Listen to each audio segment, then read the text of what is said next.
If you're looking for an athlete that exemplified hard work and dedication, look no further than 37-year-old Steve Caban. Caban should be a role model for the rest of us. Despite many obstacles, not once does he complain. Steve Caban's a perfect example of that, and he's in here today, and he's got a cold and a touch of the flu, and he's still in here working hard. They just never want to miss. I work really hard with Spike, and he's really pushed me to get ready for Worlds.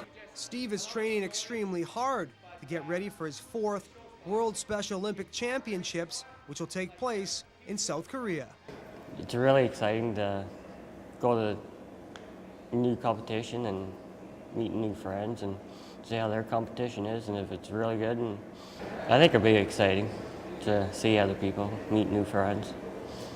What makes Steve Caban a perfect role model is that he's not training for million-dollar contracts.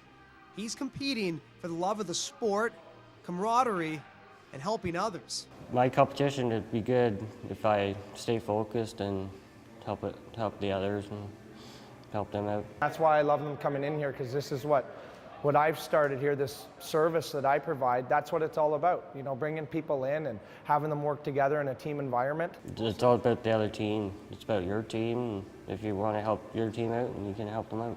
Steve's sport of choice is cross-country skiing.